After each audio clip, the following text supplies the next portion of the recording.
Welcome to Notepad. I'm your host, Ibrahim Sani. Today is an interesting day because some of the statistics that came out from yesterday's information or briefing of the Director General of Health, Dr. Nur Hisham Abdullah, has shown that we have indeed done tremendous progress. I'll try to pull this particular graphics. It shows that the trending day-to-day of positive COVID cases have gone down significantly since we started the movement control order close to a month ago. If you notice, we've started at around 70%, and in fact, it was actually 70%, when it was a few days before the MCO. But we'll start off from 18th of March. So from 18th of March, 19th of March, the day-to-day growth was actually 17%, 17. This has gone down over the past month, to about 2% or 3%.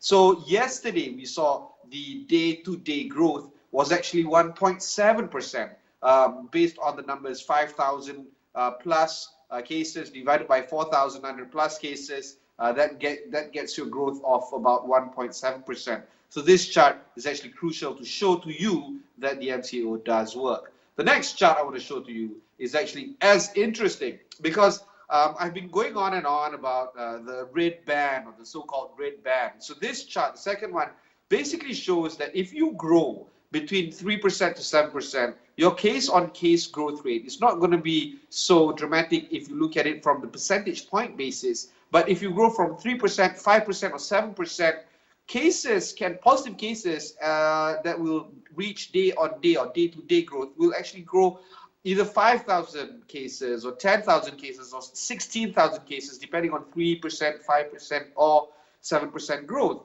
Now, all the details can be explained in my Twitter feed. Just follow my Twitter feed there. It's going to be further explained there. But this is good enough for you to see that we need to grow at least 1% or 2% day to day in order for us to actually have a sustainable amount of care for our COVID-19 patients.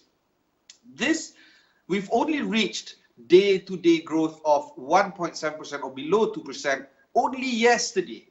And this shows that while MCO does work, like what we saw in the first graph, this graph shows that it does take time for it to work. So in Singapore, they call it circuit breaker. In other places around the world, they call it a lockdown. We call it MCO, but whatever it is the same thing, which is to bring down the rate to a slower pace. But we've seen how car traffic has increased yesterday, the day before that, even today.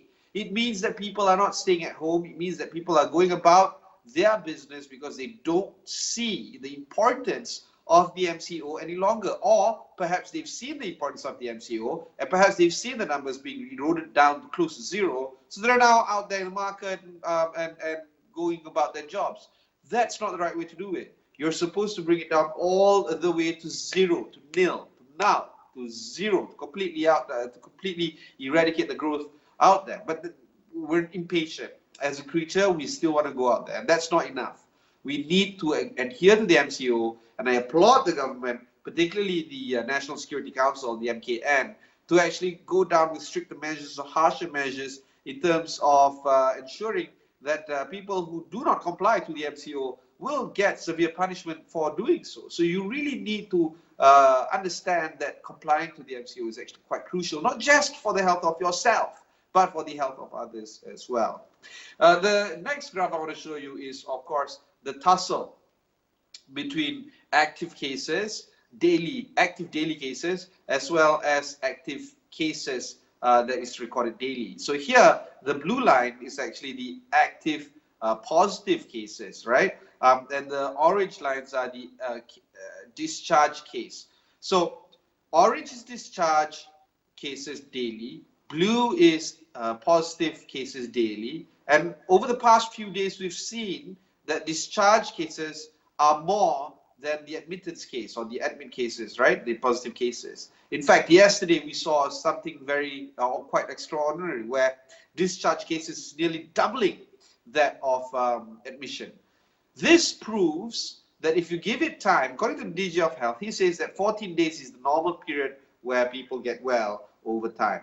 If you give it time, people do get well and get healthy and get discharged, so you don't have to worry about so much about being locked down in the hospital. But we need time for that to work. Therefore, in order for us to get a chart like this, we really need to slow down the infection rate. We can't get to a chart like this if we go about our business. Which brings about the final chart that I want to share with you. This chart talks about the differences between recovery rate on 31st of March or on the 30th of March, which is just 18%, to now over 52%. Meaning that as of late of March, 1 in 10 Malaysians who are sick from COVID actually walk away from the hospital. Today, 1 in 2 people get healthy even if they are registered with COVID positive. That's why we need to comply with the MCO. Now, why? The further argument here is that there is no vaccine. Not yet, at least.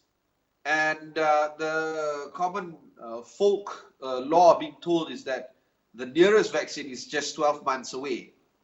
Now, assuming that is true, assuming that indeed we can get a vaccine out in 12 months, that's actually the discovery of the vaccine. We still haven't spoken about the clinical trials on the vaccine. We still haven't spoken about the manufacturing of the vaccine, the wholesale distribution of the vaccine, and the retail distribution of the vaccine across the globe.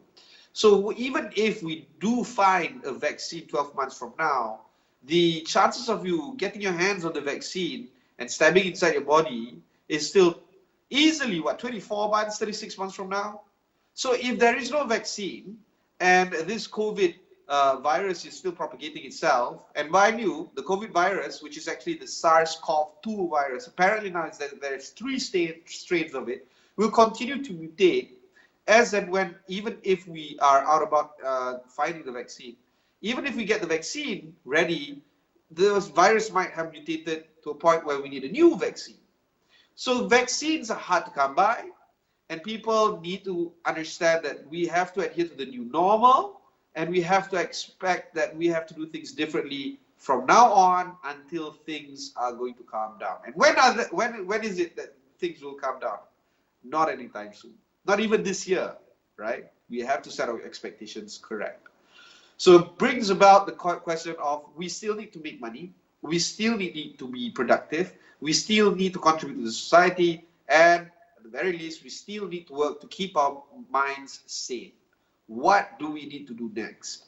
So we're going to go for a short break. When we come back, we're going to talk about that. We're going to talk about the new normal of working from home. My guest will be over the phone. She is Siti Aisha Tumin. She is of the Khazanah Research Institute. And we're going to be talking at length about her paper on working from home. That's going to happen after we come back from the break. Don't go anywhere.